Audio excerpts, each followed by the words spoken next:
Kahit na malayo sa pamilya ang sinalanta ng bagyong Yolanda, isang atletang Pinoy ang nagpursigi para makuha ang gintong medalya sa karate sa katatapos lang na SEA Games sa Myanmar. Makitama out muna tayo kay Chino Trinidad. Nang bayuhin ng lupit ni Yolanda ang Tacloban, isa ang pamilya Franco sa mga walang nagawa kundi palipasin na lang ang bagsik ng bagyo. Nang makaraan ng bagyo, isang linggo silang walang komunikasyon sa kanilang kaanak na naghahanda sa bansang Iran para sa hamong kakaharapin sa Southeast Asian Games. Sa gitna ng pag-aalala sa kanyang mga mahal sa buhay, nagawang tapusin ng 28 anyos na karateka na si Nino Franco ang kanyang personal na misyon na makumpleto ang kanyang SEA Games journey sa pamamagitan ng paggubok ng Under 55 Committee Gold na agad naman niyang inialay sa kanyang mga kababayang bumabangon mula sa hagupit ni Yolanda.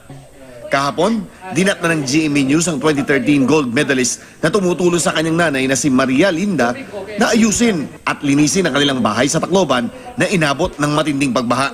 Yung nag-communicate na siya sa akin. So, sabi niya, mag-focus ka lang, okay lang kami dito, yung pamilya mo. So, parang na-relieve na ako. So, sabi ko, okay na to. Yung iyak mo, yung lahat na parang sakripisyo mo sa Iran, doon, binuhos ko talaga. Ang kanyang ama na itinuturing na master sa sport ng karate, ang isa sa mga naging gabay ni Nino mula nung magsimula siyang mahilig sa karate hanggang maabot ang pangarap na gintong medalya. Si Coach Ramon ang dahilan kung bakit nananatiling buhay ang karate sa Tacloban. Nakakontak na kami after 1 week. Nag-message ako sa kanya na don't worry sa amin. Buhay kami lahat.